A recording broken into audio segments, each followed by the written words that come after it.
네, 우리 혹시 사도신경 할 때 아직 못 외우셔가지고 이렇게 마음이 힘드신 분들 계실지 모르겠는데 사도신경은 고백입니다. 고백. 그래서 기도가 아니기 때문에 눈 뜨고 이게 당당하게 읽으시면 됩니다. 그래서 여러분이 눈을 감고 기도하지 않아도 되거든요. 고백이 우리의 고백. 고백할 때 이렇게 외치잖아요. 그런 고백입니다. 그래서 사도신경 할 때는 앞에 있는 본문 읽으시거나 또 성경에 있는 거 읽으셔도 되니까 너무 큰 부담 갖지 않으셔도 좋겠습니다.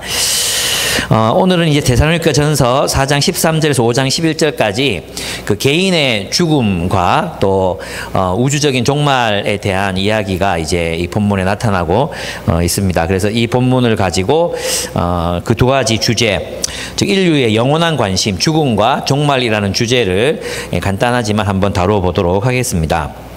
우리 모두가 궁금하잖아요. 우리는 죽으면 어디로 갑니까? 예, 우리는 죽으면 어디로 갈까요? 이런 질문들 많이 하시잖아요. 저도 중학교 때 이 질문이 저를 굉장히 좀 힘들게 했던 것 같아요.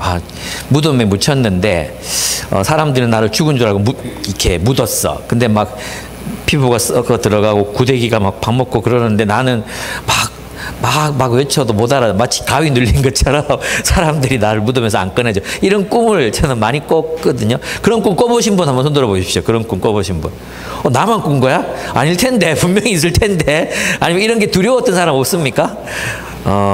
없구나.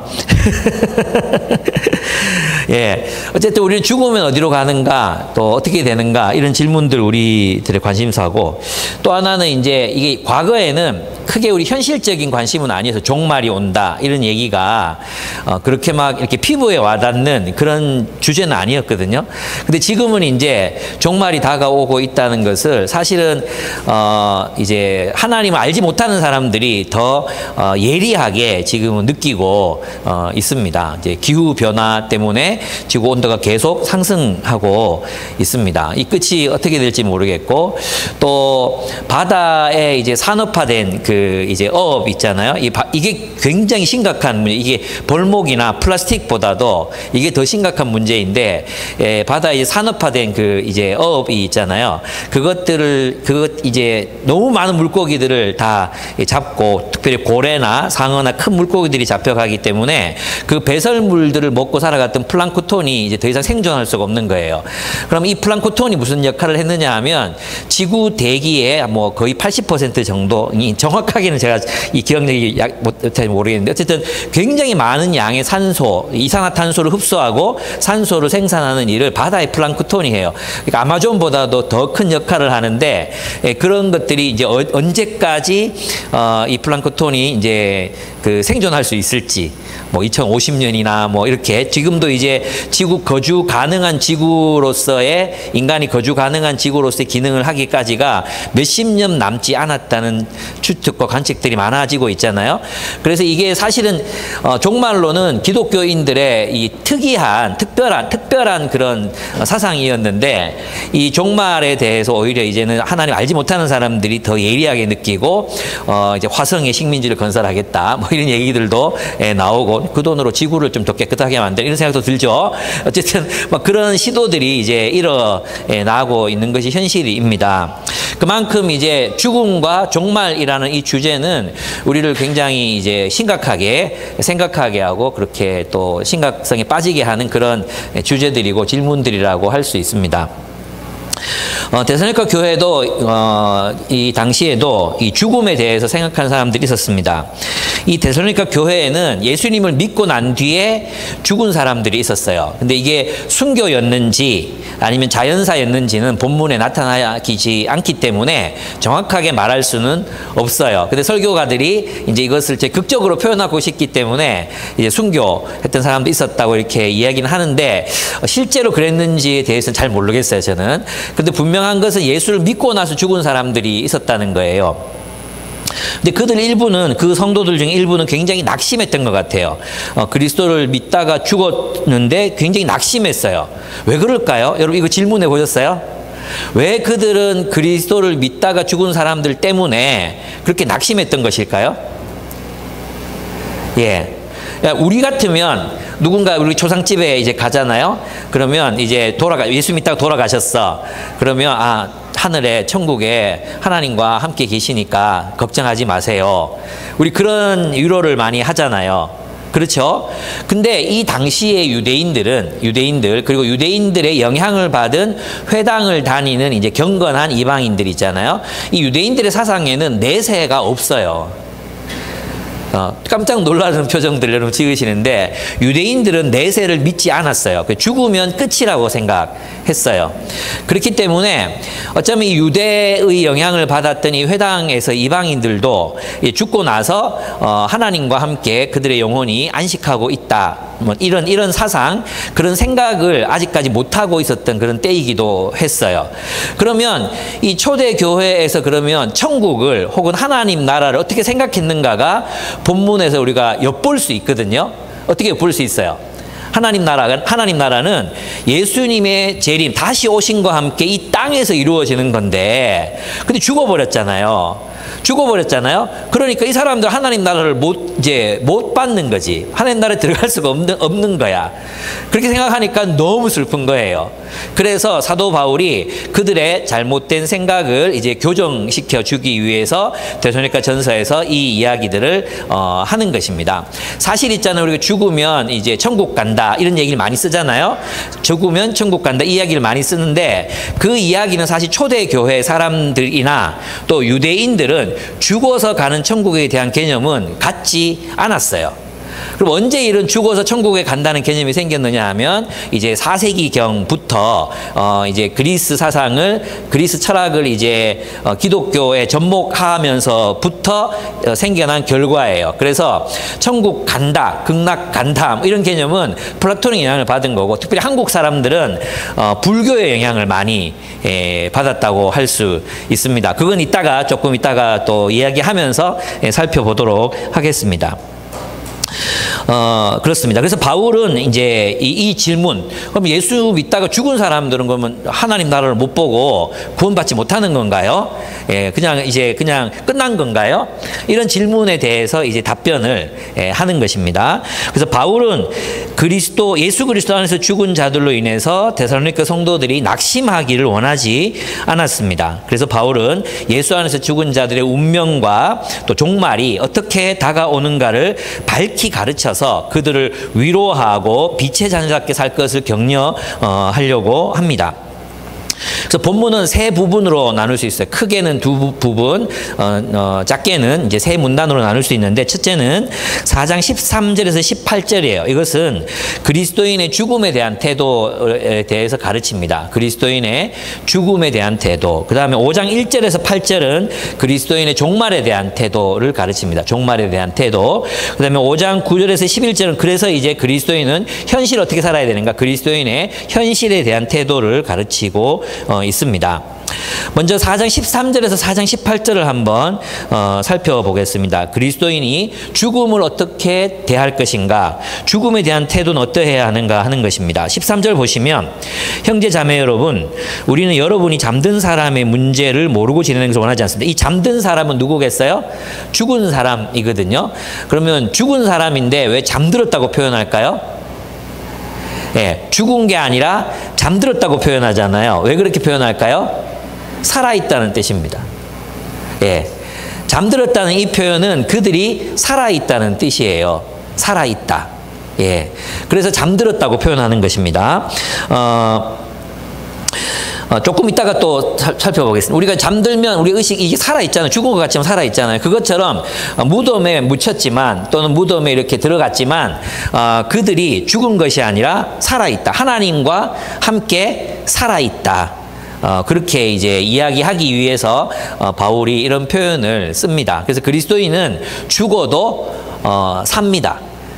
죽는 게 끝이 아니라 죽어도 하나님의 영역에서 하나님이 계시는 그곳에서 삽니다. 근데 그러면 그곳을 우리는 뭐라고 부르냐? 그게 거기도 하나님 나라죠. 뭐 하나님께서 다스리시니까, 그죠?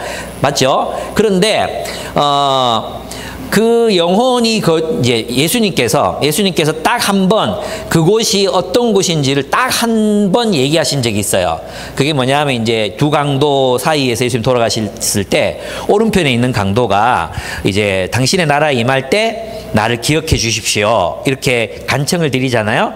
그 강도에게 예수님 뭐라고 말씀하셨어요? 네가 오늘 나와 함께 낙원에 있으리라. 이렇게 표현하세요. 낙원에 있으리라. 그러니까 지금 이제 그리스도 안에서 죽은 사람들 어디에 있는 거예요? 낙원에 있어요. 낙원. 그들의 어떤 존재 양식으로 있는지는 몰라요. 어떤 존재 양식으로 있는지는 몰라요. 그렇지만 분명 우리가 이제 영혼이라고 이제 쉽게 이해한다면 어떤 자아를 가진 상태. 자아를 가진 상태예요. 자아를 가진 상태. 그 자아로서 여전히 살아있다. 그 살아있는 사람들이 거주하는 하나님과 천사들과 그리스도인들과 또 하나님이 창조하신 그 모든 것들이 3차원을 살고 있는 이 세계와는 다른 어떤 영역에서 하나님과 함께 그리스도와 또 우리 성경에 보면 아브라함 또 뭐 모세, 엘리야 이런 존재들이 사람들이 있잖아요. 그런 사람들이 어떤 영역에 거주하고 있어요. 그걸 보고 뭐라고 부르냐 하면 예수님은 낙원이라고 불렀고 또 지금 바울은 뭐라고 부르냐 하면 하늘이라고 불러요. 하늘. 아시겠죠? 그래서 이 본문에서 하늘로부터 데리고 오시리라 했을 때는 지금 우리가 눈으로 보는 그런 하늘색 하늘이 아닌 거예요. 그 하늘, 그리고 하나님과 그 영혼들이 성층권에 거하고 있다든지 성층권 너머에 어떤 거주 공간이 있다든지 이런 의미가 아니란 거예요. 그럼 물리적 하늘이 아니라 영적인 공간, 영적인 세계, 그 세계를 우리는 뭐 차원으로 설명하지 뭐로 설명하지 우리는 알 수 없지만 하나님과 또 지금 예수 그리스도와 예수 그리스도는 부활의 몸을 가지셨잖아요. 부활의 몸을 가지셨고 엘리야는 또 살아있는 채로 올라갔고 여러 그런 이 존재들이 어딘가에서 하나님과 더불어 있어요. 그 공간을 우리는 하늘이라고 부릅니다. 예수님은 그것을 낙원이라고 부르셨어요. 죽으면 우리는 어디에 있습니까? 우리는 잡니다. 우리 살아 있습니다. 우리 의식은 없지만 살아있는 상태예요. 그죠? 우리는 살아있는 자아로서 하나님과 함께 거하게 될 것입니다. 근데 거기가 끝이 아니에요. 많은 사람들이 기독교의 구원, 기독교의 천국을 그걸 끝이라고 생각하거든요. 그러니까 우리가 죽으면 천국 가. 그럼 거기서 끝나는 거야. 아니죠? 예, 거기에 거하는 이제 하나님과 함께 있는 그 성도들이 어떻게 됩니까? 오늘 본문에 보면 14절 보시면 우리는 예수께서 죽으셨다가 살아나신 것을 믿습니다. 이와 같이 하나님께서 예수 안에서 잠든 사람들, 죽은 사람들도 예수와 함께 데리고 오실 것입니다. 예수와 함께 하나님이 예수님과 함께 데리고 온다고 표현하고 있죠. 그죠? 데리고 온다. 그러면 데리고 와서 뭘 하게 되는 거예요? 15절. 우리는 주님의 말씀으로 여러분에게 이것을 말합니다. 주님께서 오실 때까지 살아남아 있는 우리가 이미 잠든 사람들로 결코 앞서지 못할 것입니다. 이미 먼저 죽은 사람들보다 뭐에 있어서 앞서지 못해요? 부활에 있어서 앞서지 못한다. 이런 의미예요. 부활에 있어서 앞서지 못한다. 그래서 하나님께서 하나님과 함께 있는 그 성도들을 데리고 오셔서 먼저 땅에서 부활하게 하십니다. 그죠? 근데 그 하늘에서 이렇게 진짜 물리적인 하늘에서 이렇게 막 내려오는 걸 생각하시면 안 돼요. 그런 공간이 아니라 하늘이라는 영적인 공간에서부터 이제 땅에 있는 우리는 그 영적인 공간이 다가오는 걸 모를 수도 있어요. 그죠? 근데 그들이 먼저 하나님께 데리고 오셔서 부활하고 그리고 부활한 그들과 살아남아 있는 그리스도인들이 공중으로 끌어올려서 주님을 맞이한다 했잖아요. 근데 이 공중도 우리가 생각하는 이 공간 땅과 하늘 사이에 있는 이 공간을 말하는 게 아니에요. 예, 왜냐하면 이 공간, 이 물리적인 공간이라면 하나님께서 저 하늘에 있다가 내려와야 되는 거거든요. 그게 아니라 하늘이라고 이제 성경에서 하늘이라고 설명한 하나님과 성도들이 지금 살고 있는 어떤 영적인 공간, 그 영적인 공간과 이 물리적인 공간, 육체적인 공간이 통일되는 날이 주님이 오시는 날이거든요. 그래서 이 공중이라는 말도 실제적으로 물리적인 어떤 이런 공중으로 임하는 뭐 하늘에서부터 비행기 접시처럼 막 성도들이 막 와가지고 슝슝슝슝슝 내려와가지고 무덤에서 펑펑펑 막 일어나서 막 다시 올라 이런 게 아니라 그들이 새 몸을 입고 땅에서 부활하게 될 것이고 우리도 그때는 우주적 대격변이 이 땅에서 일어나기 때문에 어떤 격변입니까? 하늘과 땅이 통일되는 격변. 영적인 세계와 물리적인 세계가 하나님 안에서 통일되는 그 격변이 일어나기 때문에 그 일어나는 그 공간을 공중이라고 표현한 것입니다. 이해되십니까? 예, 그 정도 이해하시면 돼요. 더 깊이는 우리가 이해할 수도 없고 알 수도 없어요. 그래서 있잖아요. 고전 이제 이 그림들을 보면 하늘로부터 이제 흰옷을 입은 사람들과 막 나타나는 그런 장면들이 나오잖아요. 비슷하기도 한데 잘 생각해 보면 여러분 어벤져스나 이럴 때 보면 그 포털이 열리잖아요. 그래가지고 포털이 열리잖아요. 어쩌면 이 포털이 열려봤자 얘들은 이제 차원을 뛰어넘지 못하니 차원 이게 막 그냥 공간을 돌아다니는 건데 새로 어떤 영적인 차원이 열리는 장면 그것을 여러분이 생각해 보시면 좀 비슷할 수 있다. 근데 이건 추측이에요. 이거는 성경이 말하는 게 아니기 때문에 제 말 요거는 안 믿으셔도 되는데 제가 생각할 땐 그렇게 뭔가가 열리는 공간 그걸 공중이라고 얘기하지 않았을까 이런 생각을 합니다. 예, 어쨌든 그렇습니다. 근데 여기서 중요한 건 뭐냐 하면 바울은 두 가지를 얘기하고 싶은 거예요. 첫째는 우리는 죽지만 죽지 않는다. 살아있다. 이것이고 또 하나는 뭐예요?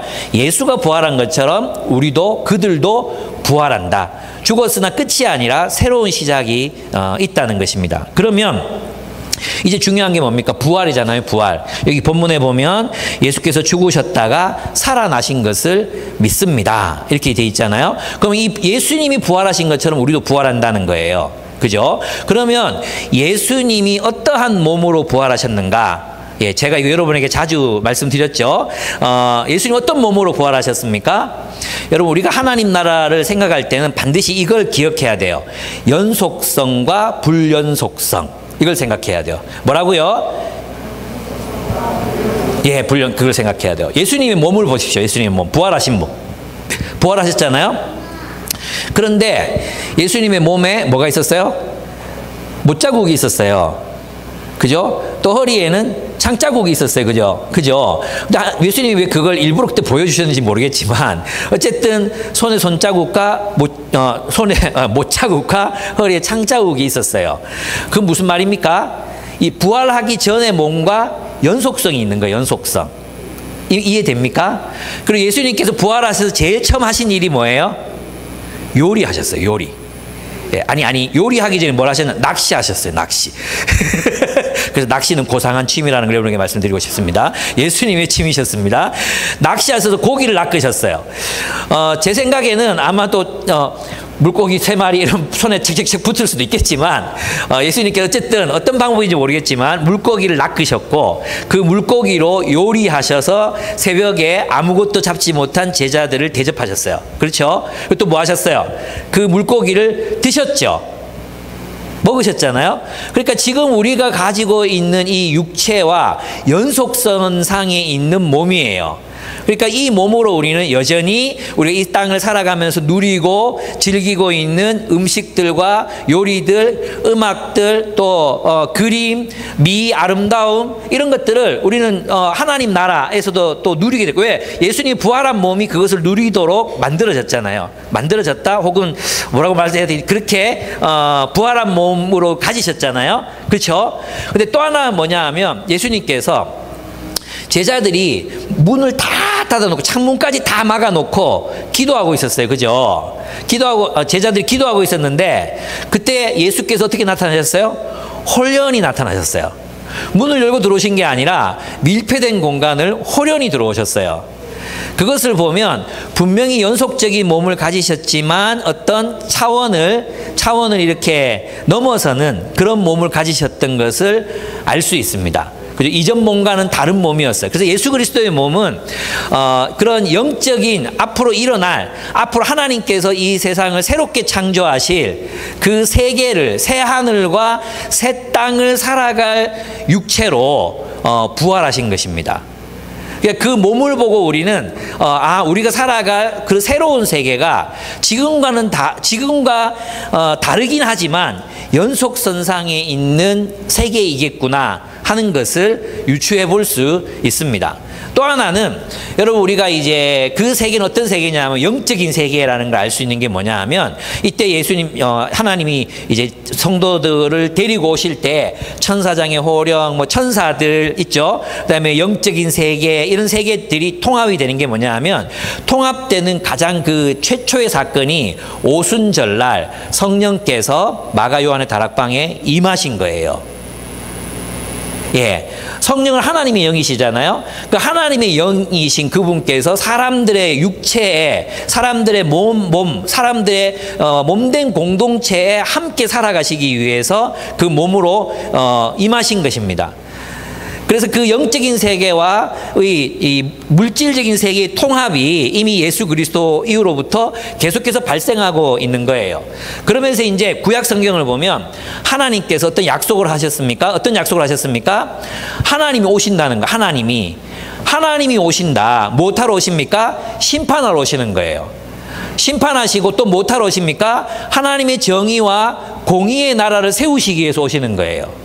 그죠? 그래서 하나님의 뜻, 하나님을 거부하고 배척하고 배격했던 사람들에 대해서 하나님이 심판하시고 하나님의 백성들을 구원하시기 위해서 오신다고 되어 있죠.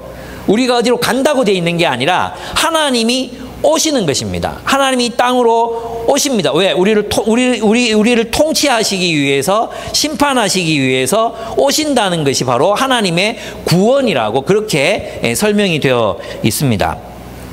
그러면 이제 구약 성경에서 이제 메시아가 가고 그 하나님의 완전한 통치가 이루어지면 거기에는 눈물을 흘리는 것도 없고 곡하는 것도 없고 또 악도 없고 어둠도 없을 것이다. 계속해서 주님이 말씀하셨잖아요. 이 하나님 나라의 약속, 이 천국이 완성된다는 그 약속을 우리가 무엇으로 알 수 있습니까? 두 가지로 알 수 있는 거예요. 첫째가 뭐냐 하면 예수님의 부활이에요. 하나님이 예수님을 다시 살리셔서 부활의 몸을 주신 것을 보면 하나님께서 이 땅을 하나님의 나라로 새롭게 창조하시겠구나. 새 하늘과 새 땅을 우리에게 유업으로 주시겠구나 하는 거 확신할 수 있어요. 맞죠? 또 하나의 보증이 무엇입니까? 우리 안에 성령께서 계시다는 거예요. 우리 예수님 믿을 때 성령께서 우리 안에 들어오시잖아요. 성령이 아니셨으면 우리가 깨달을 수도 없고 살아낼 수도 없었고 그랬던 삶을 우리는 지금 살아가고 있습니다. 그렇죠? 예, 제 얘기 듣고 있습니까? 예, 듣고 있죠? 예, 그렇습니다. 그래서 예수 그리스도의 부활과 성령을 통해서 하나님께서 하나님의 계획을 완수해 가고 계신다. 그 구원의 역사를 이루어 가고 계신다는 것을 확신할 수 있습니다. 그래서 예수님의 부활은 바울은 첫 열매라고 했단 말이에요. 여러분이 이제 사과를 따거나 할 때 첫 열매를 따잖아요. 그 첫 열매만 따고 끝나는 게 아니잖아요. 첫 열매가 맺히면 그 다음 열매, 그 다음 열매, 그 다음 열매, 그리고 온통 열매가 맺힌단 말이에요. 그러니까 하나님 나라에 약속된 그 열매들이 예수 그리스도의 부활로 첫 열매가 맺혀졌고 하나님 나라가 계속해서 이 땅에서 성도들과 함께 계속해서 그 뜻과 목적을 이루어가고 있는 거죠. 그리고 주님이 계획하셨던 그날에 주님이 오시는 날에 완성된다는 것입니다. 아시겠습니까? 그런 의미에서 부활은 굉장히 중요해요. 그러면 예수님이 진짜 부활했나? 이럴 때 이제 여러분이 복음을 전할 때 몇 가지 증거가 있습니까? 첫째는 정말 결정적인 증거 3가지가 있잖아요. 첫째, 예수님의 무덤이 비어 있어요. 빈 무덤. 예수님을 분명히 똘똘똘 감아가지고 이렇게 아리마대 요셉의 무덤에 안치해 있는데 그 무덤에서 이 세마포는 그대로 그 자리에 있는데 객혀져 있는데 육체가 사라졌어요. 그죠? 그럼 이것만으로 그럼 부활을 설명할 수가 없거든요. 두 번째 증거가 있어요. 두 번째 증거. 그게 뭐예요? 증인들이 있어요. 증인들. 부활을 목격한 증인들이 있어요. 그들은 목숨을 걸고 예수가 부활했다고 외쳤어요. 그죠? 세 번째 증거가 있어요. 보통은 메시아가 죽으면 그 메시아 운동은 단절돼요. 끝나는 거예요. 메시아 운동이 실패했다는 걸 의미해요. 그렇죠? 근데 예수님은 돌아가시고 난 뒤에 예수님이 부활했고 부활하신 그 예수가 진짜 메시아다. 이게 증언하는 사람들이 있었고 그들 때문에 뭐가 생겨났어요? 셋째, 교회가 생겨났어요. 교회. 그 예수님을 메시아로 믿고 따르는 사람들의 공동체가 생겨난 거예요. 그래서 이 세 가지를 깊이 생각해 보면 예수님이 정말로 부활했구나. 그리고 예수님께서 정말 말씀하셨던 하나님 나라의 공동체가 세상에 세워졌고 이스라엘만이 아니라 온 세계의 하나님 나라의 공동체들이 세워지고 있구나. 점점 더 많이 세워지고 있구나. 그럼 우리는 지금 뭘 예감할 수 있습니까? 주님 오실 날이 가까이 다가왔구나. 믿을 수 있는 거예요. 그래서 우리는 예수님의 부활을 통해서 뭘 바라봅니까? 종말을 바라보는 거예요. 종말. 그죠? 예수님 부활을 통해서 우리는 종말, 그 종말이 어떤 새로운 시작이 될 것이라는 것을 바라볼 수 있습니다. 그래서 종말은 인간의 종말도 개인의 어떤 죽음도 그 죽음이 끝이 아니라 새로운 시작을 위한 출발점이 되고, 그리고 마지막 주님이 오시는 그날도 그 최후의 종말의 날이 아니라 최후의 날이 아니라 최초의 날, 하나님 나라의 완전한 역사가 시작되는 날이라고 이제 생각할 수 있는 거죠. 그러니까 우리는 뭐 하면 안 돼? 낙심하면 안 되는 거예요. 낙심할 수 없는 거예요.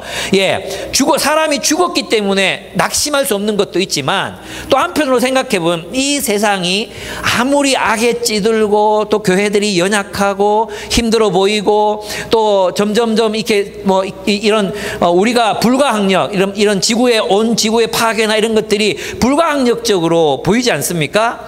이러한 시대를 살면서 우리 낙심하지 않을 수 있는 이유, 소망을 가질 수 있는 이유가 뭡니까? 그것은 바로 예수 그리스도의 부활에 근거한 하나님 나라의 소망을 가졌기 때문이라는 것입니다. 이 소망이 없다면 우리 죽으면 끝이다 이러면 인생이 너무 허무해지는 것입니다. 그죠? 그리고 또 한편 생각해 봐요. 새 하늘과 새 땅이 아니라 지금 이런 세계, 지금 우리가 살고 있는 이런 억압과 착취, 독재, 또 이런 세계, 이 악한 세계가 영원히 지속된다고 생각해 보세요. 이런 세상에서 영원히 산다고 생각해 보세요. 저는 죽여달라 그럴 것 같아요. 한 1000살 정도 살면 이제 그만 살았으면 좋겠다 이런 생각이 들 것 같아요. 근데 그런 세계가 아니라 하나님께서 새롭게 재창조하시는 새 하늘과 새 땅이 도래하기를, 이 땅으로 도래하기를 기다리고 있다는 것입니다. 그 도래한다는 의미는 두 가지 의미가 있어요. 하나는 뭐냐면 우리가 그 새 하늘과 새 땅을 만들어 간다는 의미도 있고요. 주님께서 마지막 날에 자신의 뜻과 계획대로 그것을 완성하신다 이런 의미도 있습니다.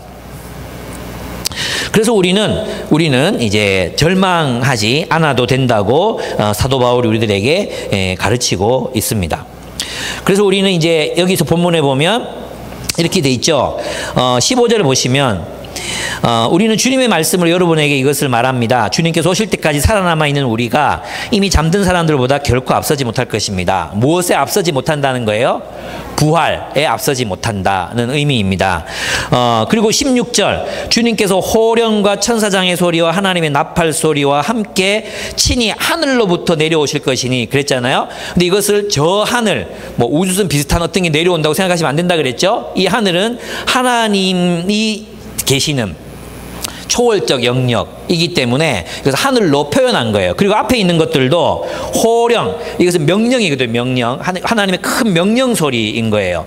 이게 심판의 명령일 수도 있고 또 어떤 구원의 명령일 수도 있어요. 또 두 번째는 무엇이 있습니까?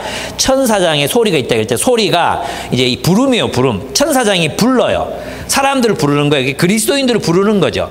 이제 주님이 오십니다. 이런 이제 기쁨의 어떤 소식일 거예요. 그 다음에 나팔 소리가 있었죠. 나팔 소리. 이 나팔 소리는 하나님의 승리의 나팔 소리예요. 하나님이 이제 오신다. 하나님이 도착하신다. 하나님께서 승리하시기 위해서 오신다. 그리고 마지막 날은, 우리가 기다리는 마지막 날은 이 세상의 모든 악들이 패배하고 하나님이 승리하시는 날이 종말의 날이에요. 그러므로 우리는 그 종말을 기다리는 거죠. 그죠? 기다리고 또 기다리는 것입니다. 그렇습니다. 그래서 이제 이 하늘이라는 것, 그 다음에 공중이라는 것을 이해하셨으면, 그 다음에 이해되는 게 뭐냐 하면, 영접한다는 말입니다. 영접. 17절을 보십시오. 그 다음에 살아남아있는 우리가 그들과 함께 구름 속, 이 구름 속이란 말은 하나님의 임재 속으로 이끌려 올라가서, 이런 의미예요. 하나님의 임재 가운데로 들어가서 공중에서 주님을 영접할 것입니다. 이랬잖아요. 이제 이 영접한다는 의미를 자꾸 우리는 이제 우리 기독교인들은 예수님 영접해라, 영접해라 그러니까 마음에 영접 이런 걸 생각한단 말이에요. 근데 이 영접은 있잖아요. 뭐냐 하면 그 마중이라고 번역하는 게 더 나아요.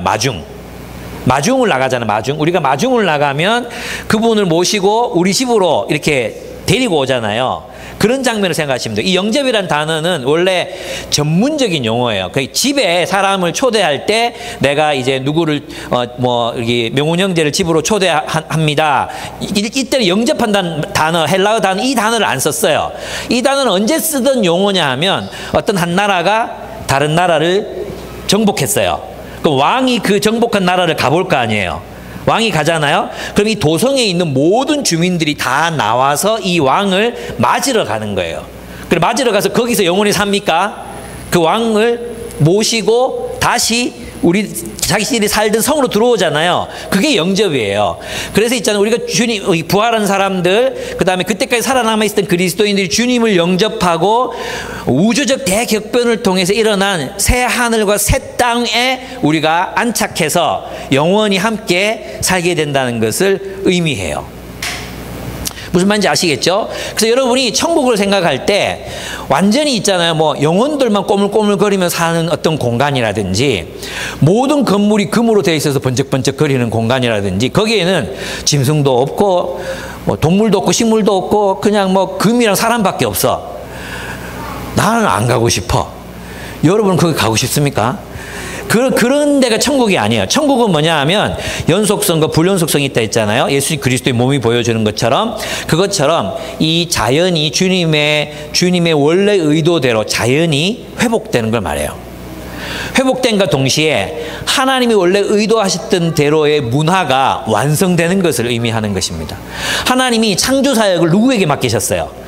에덴 동산을 창설해 놓고 계속해서 하나님이 어떤 창조 사역을 그리스도인들, 하나님의 백성들에게 맡기시잖아요. 사람들에게 맡기시잖아요.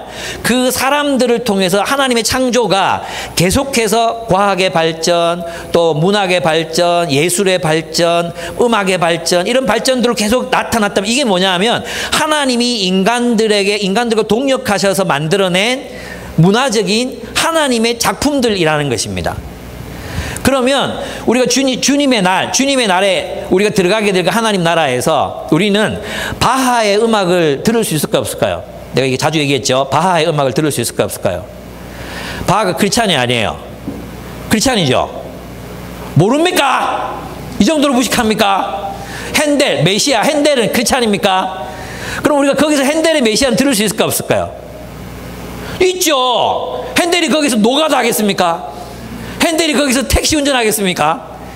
예, 여전히 작곡하고 있을지 몰라요. 너무 작곡이 지겨워서 딴 갈지는 모르겠지만 핸델이 있는데 왜 핸델의 음악이 없을까요? 무슨 뜻인지 아시겠습니까? 인류가 하나님께로부터 받은 지혜와 지성과 재능들로 창조해낸 그 모든 것들이 하나님의 뜻에 합당한 것들은 그 영역 안에 남을 것입니다. 그리고 하나님의 뜻에 맞지 않는 것들은 다 심판을 받아 파괴될 것입니다. 그게 심판의 날입니다. 그래서 어떤 분들은 어떻게 말했냐 하면 내가 손자를 위해서 깔아놓은 마루 그것은 그 천국에 남아서 여전히 내가 그것을 거기에서도 볼 수 있을지 모른다고 이야기했습니다. 하나님이 인류에게 주신 재능들, 이게 재능이라고밖에 하나님이 주셨다고밖에 말 못하는 게 있잖아요. 3살짜리, 4살짜리 아이들이 막 모차르트를 치고 그죠? 수학 문제를 미분적분을 풀고 이런 걸 보면 이거는 얘들 머리에서 나온 게 아니야. 안 그렇습니까? 그래서 부모가 똑똑한 것도 아닌데. 그럼 하나님이 주셨다고 봐야 되겠죠. 그죠? 모차르트 같은 사람도 하나님이 주신 재능으로 음악을 만들었잖아요. 그 음악들을 우리는 그곳에서도 영원히 누릴 것입니다. 그런데 그것만이 아니야. 하나님께서 우리가 알지 못하는 그 영적인 세계에서 하나님께서 이미 창조해 놓으신 것들과 이 땅의 물리적인 세계가 통일되는 날, 에베소서를 보면 통일되는 날, 그리스도 안에서 통일되는 날이 바로 주님의 날인 것입니다. 그러니까 종말은 끝이 아니라 어떤 날이에요? 새로운 역사가 시작되는 날인 거죠. 그래서 우리는 그 종말을 기다리는 거예요. 열심히 복음 전하면서 기다리는 것입니다. 네. 우리에게는 그래서 부활의 소망이 있습니다. 그리스도 안에서 죽은 이들은 이별이 슬픕니다. 그래서 여러분 초상집 가서 울어야 돼요. 울어야 됩니다. 그죠? 울어야 돼요. 이별이 너무 슬프니까. 그래서 너무 고통스럽게 사람들이 보통은 아파서 죽으니까 너무 아프죠. 그래서 너무 이별이 슬퍼요. 그러나 절망이 아닌 다시는 못 본다든지 이런 게 아니에요. 좀 시간이 걸리겠지만 우리는 그를 변화된 모습으로 만나게 될 거고, 네가 미경이었어. 그때 정말 우리 마음이 너무 슬펐는데 여기서 만나게 되다니 얼마나 감사한지 모르겠다. 언니 땅에서는 어땠어요? 여러분 어떻게 기쁨의 교회는 어떻게 그 이후에 어떻게 됐어요? 뭐 이런 거 물어볼 거 아니에요? 그때 우리가 이 땅에 살았던 그 삶들을 이제 함께 나누면서 그곳에서 또 다른 생을 시작하게 될 거라는 겁니다. 어떻게 믿냐고요? 이렇게 황당무계한 이야기를 어떻게 믿냐고요? 예수께서 부활하셨어요. 예수께서 부활하셨어요. 예. 이것을 부인할 수 없어요. 하나님의 역사는 이루어지고 있습니다. 그래서 소망을 가질 수 있습니다. 우리의 어떤 이 삶을 보고 절망할 것이 아니라 우리는 산 소망, 그리스도 안에서 산 소망을 가지고 살아가는 사람들입니다. 그러면 주님의 날은 어떻게 오는 것입니까? 예, 이것도 굉장히 중요한 부분이죠. 주님의 날은 밤의 도적같이 온다 그래서 밤의 도적같이 온다. 이 말이 무슨 말입니까? 주님의 심판은 밤에 속한 사람들에게 도적같이 오는 거예요. 그러나 낮에 속한 사람들은 도적같이 올 수 없어요. 그리스도인들은 그 날과 시를 정확하게 알 수는 없지만 곧 주님이 오시겠구나. 여러 가지 예표들이 있잖아요. 복음이 온 민족에게 전파되는 것. 그죠? 그리고 권력 다툼들이 막 일어나고 세계가 그런 혼돈 속에 빠지는 여러 가지 징조들이 있어요. 우리 그걸 보면서 알 수 있죠. 그런데 그 날도 마찬가지로 있잖아요. 편안하다 안전하다 할 그때 마치 노아 홍수 때처럼 위기다 이게 아니라 마치 인류가 그 위기를 극복해낸 것처럼 보일 때, 그래서 종말의 날은 있잖아요. 정말 막 끝이다 이런 게 아닌 것 같아요. 이제 안전하다. 우리 인류가 이 문제 극복했다. 이 문제를 해결했다. 그리고 안전하다 할 그때 주님이 오신다고 말씀하셨어요. 이 본문을 통해서 암시받을 수 있는 건 한 가지는 뭐냐 하면 인류가 분명히 우리에게 닥친 현재의 문제들을 극복하고 해결해 갈 거라는 것입니다. 예. 인류는 만만한 존재가 아닙니다. 우리는 분명히 그 문제를 해결할 것입니다. 근데 안전하다 할 그때 어둠에 속한 사람들, 하나님을 거부한 사람들, 하나님을 대적한 사람들, 그들에게 하나님이 심판이 임한다는 거예요. 그럼 심판은 누구에게 임합니까? 오늘 본문을 보면 누구에게 임해요? 어둠에 속한 사람에게 임하는 거예요. 낮에 속한 사람에게는 도둑같이 덮치지 못한다고 이야기했습니다. 그래서 5절에 보십시오. 5장 5절. 여러분은 모두 빛의 자녀요 낮의 자녀입니다. 우리는 밤이나 어둠에 속한 사람이 아닙니다. 그러므로 우리는 다른 사람들처럼 잠자지 말고 깨어 있으며 정신을 차립시다. 잠자는 자들은 밤에 자고 술 취하는 자들도 밤에 취합니다. 그러나 우리는 낮에 속한 사람이므로 정신을 차리고 믿음과 사랑을 가슴막이 갑옷으로 입고 구원의 소망의 투구를 씁시다 라고 사도 바울을 우리들에게 가르칩니다.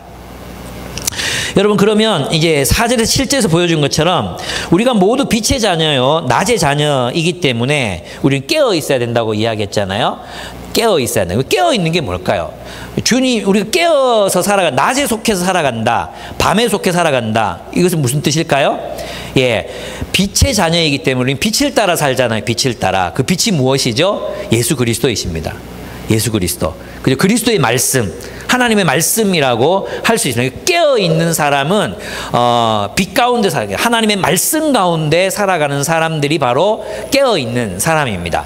특별히 종말과 관련해서 마태는 세 가지를 얘기했어요. 마태가 얘기한 거 세 가지. 첫째가 뭐냐 하면 그러므로 깨어있어라. 때를 따라 양식을 자기 집 식구들을 맡아서 때를 따라 양식을 나눠줄 자가 누구냐? 너희가 아니냐? 그렇게 말씀하셨잖아요.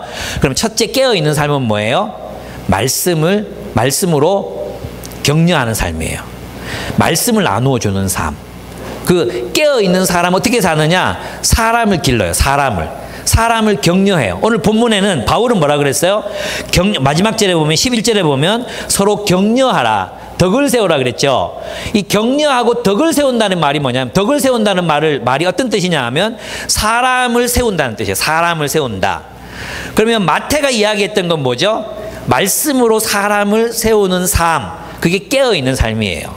여러분 우리 성도들의 삶이 언제 깨어있느냐 하면 누군가를 맡아서 말씀을 가르치고 양육할 때 깨어있어요. 정말로 그래요.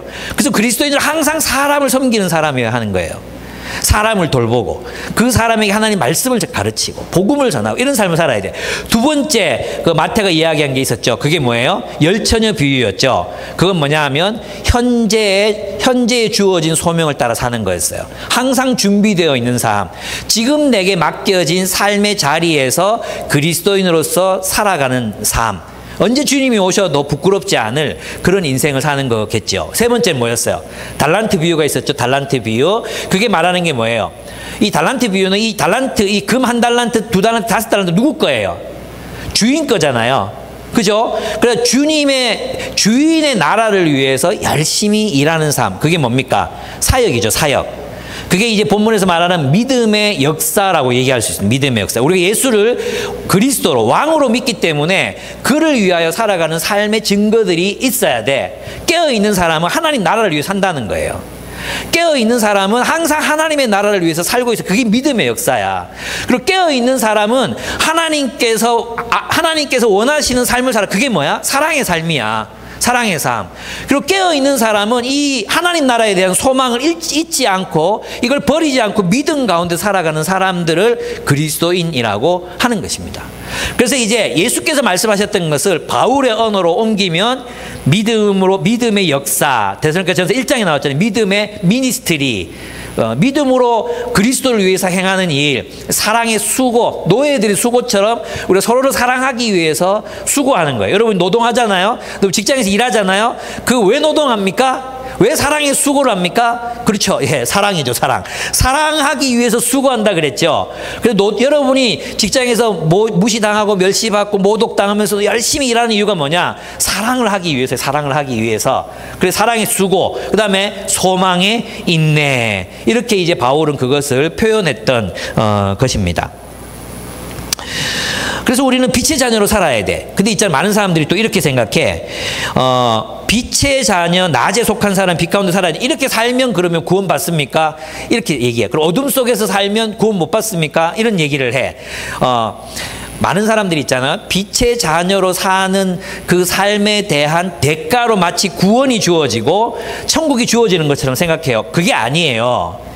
빛의 자녀로 사는 삶 자체가 구원이에요. 무슨 뜻인지 아시겠어요? 예, 우리가 빛의 자녀처럼 선한 삶을 막 살다 보면 하나님께서 나중에 구원을 선물하신다. 그게 아니에요. 그건 불교예요. 불교는 선을 많이 행하면 그 선을 보고 어떻게 해요? 구원을 하잖아요. 그건 불교예요. 기독교는 뭐냐 하면 지금 여기에서 구원받은 사람이 미래의 구원에도 들어가는 거예요. 지금 천국을 사는 사람이 미래의 천국에 들어가는 거예요. 지금 여기에서 형제를 사랑하는 사람이 영원히 서로를 사랑해야 될 그 공동체 속으로 들어가는 거예요. 그래서 성경에서 말하는 구원은 지옥으로부터의 구원.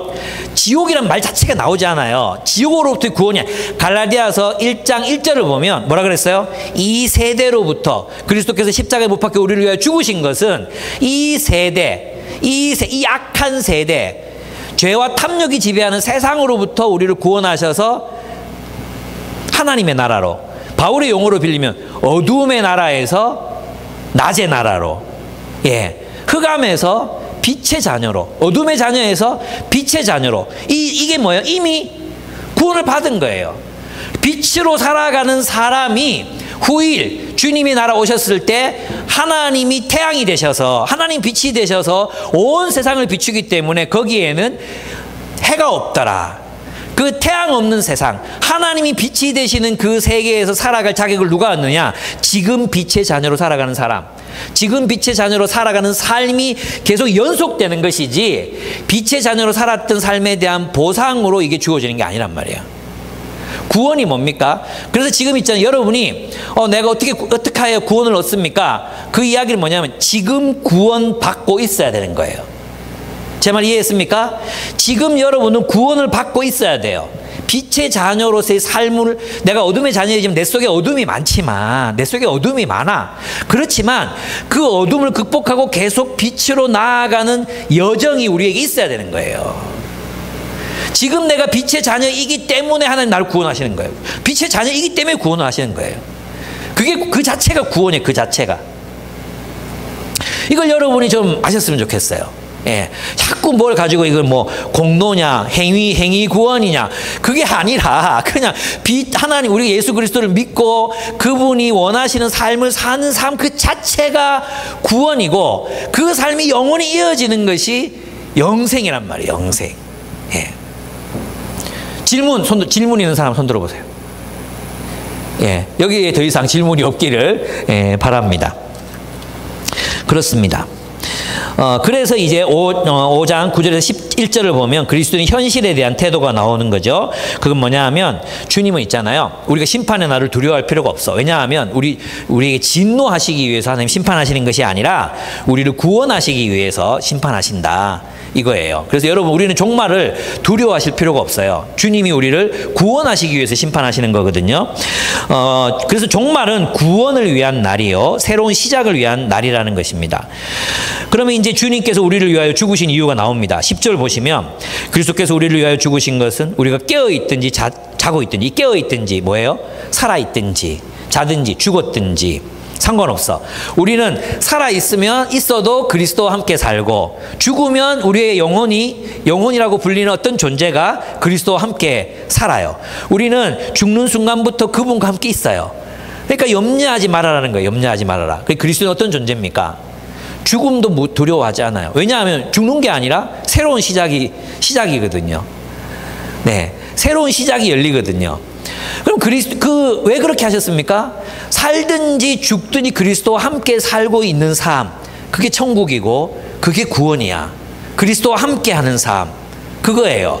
그러면 여러분, 죽는 순간, 죽음까지도, 아니 죽음 이후에도 주님이 우리와 함께 하신다면, 우리가 이 세상을 살아가는 수많은 고난의 삶, 힘들고 역경스러운 삶, 이런 삶 속에서도 주님이 우리와 함께 하시지 않으시겠습니까? 우리가 살아있는 동안에 내가 어떤 역경을 겪는다 할지라도, 마치 지금은 하나님이 나를 버리셨나 그런 생각이 드는 그 순간에라도 그리스도께서는 우리와 함께 계시다는 것입니다. 이것을 믿으십니까, 여러분?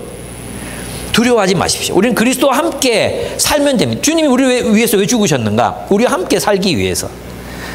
여러분, 그래서 이 세상을 있잖아요, 마치 여러분 혼자 이 외로운 길을 걸어가고 있다고 생각하지 말라는 것입니다. 여러분이 어려움을 겪을 때, 당혹스러운 일들을 겪을 때, 정말 누구에게도 나눌 수 없는 그런 고통스러운 일들이 여러분 앞에 닥칠 때, 여러분 혼자가 아니에요. 우리에게는 그리스도께서 계십니다. 나와 동행하고 계십니다. 나와 함께 이 길을 걷고 계십니다. 믿으십니까? 예. 이걸 잊지 마세요. 여러분 혼자 있잖아요. 아둥바둥. 우리 주님께 의탁하고 의뢰하고 주님과 의논하고 주님 손 붙들고 그렇게 가면 못 이겨낼 시험이 없습니다. 못 이겨낼 시련이 없습니다. 근데 우리는 예수님이 다 잊어버리고 살아. 마치 이 세상을 나 혼자 사는 것처럼 산단 말이에요. 나 혼자인 것처럼 그렇게 아둥바둥 살려고 그래. 주님께 의탁하십시오. 내 힘, 내 노력, 내 의지, 그것만 의지해서 내가 가지고 있는 지식, 지혜, 이것만으로 돌파하려고 하지 말고 그리스도께서 나와 함께 계십니다. 살아도 우리는 그리스도와 함께 살고 죽어도 그리스도와 함께 살게 하려 하심이라. 그리스도와 함께 하는 삶, 그것이 구원입니다. 그리스도와 함께 하는 삶, 그것이 우리를 평화로 인도합니다. 우리를 평강으로 인도합니다. 그분을 잊어버리지 마십시오. 우리와 함께 걸으시는 그분의 손을 꼭 붙잡고 걸으십시오. 그분을 놓치지 마십시오. 여러분이 시야에서 그분을 놓치지 마십시오. 그분이 가는 대로 가고 그분이 가시는 곳으로 가고 그분이 멈추시는 곳에서 멈추십시오. 그리고 고난이 다가오거든 그분께 아뢰십시오. 주님, 도저히 나 혼자만의 힘으로는 견딜 수 없사오니 지켜주십시오. 여러분 지나간 여러분 세월을 생각해 보세요. 다 넘어오셨습니다. 다 주님의 손을 붙들고 견디어 오셨습니다. 주님이 다시 이기게 하실 것입니다. 아멘. 아니 죽음 이후 죽음까지도 함께 하시는 그분께서 우리의 모든 어려움과 고난들 가운데서 함께 하시지 않으시겠습니까? 에베소서에서 그럼 너희는 믿음으로 그리스도가 너희 마음 가운데 계시게 하옵시고, 예, 기도했습니다. 여러분 믿음으로 그리스도를 여러분의 마음 가운데 모십시오. 그 그리스도와 함께 여러분이 이 땅에 살아있는 동안의 삶을 살아가시기를 참으로 축복하고 또 축복합니다. 그리스도를 놓치지 마십시오. 그리스도를 잃어버리지 마십시오. 그분을 꼭 붙들고 살아가신 여러분의 생애, 빛의 자녀다운 생애, 낮에 속한 사람으로 살아가시기를 당부드립니다. 아멘. 그래서 여러분 그것을 위해서 우리가 함께 서로를 격려하고, 그 다음에 뭐예요? 또 덕을 세우고 사람을 키운다고 그랬잖아요. 사람을 세운다고 서로 격려하고 서로 위로하고 서로 권면하는 그런 교회를 우리가 함께 세워가기를 바랍니다. 이 삶을 포기하지 말자. 끝까지 길 걸어가자. 내가 도와줄게. 힘들어? 내가 도와줄게. 그렇게 함께 격려하면서 지금 하는 것처럼 그렇게 계속해서 믿음의 길을 걸어갈 수 있도록 서로 돕는 그런 교회가 되기를 간절히 바랍니다. 우리 함께 기도하시겠습니다.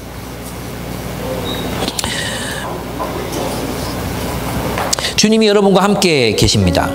여러분, 여러분의 시선에서, 여러분의 손에서 그리스도를 놓쳐버린 순간이 있었습니까? 그리스도께 의탁하지 않고 그리스도와 의논하지 않고 계속 나 혼자만 그 고난 나 혼자만 겪고 있는 것처럼 끙끙거리며 계시진 않으셨습니까?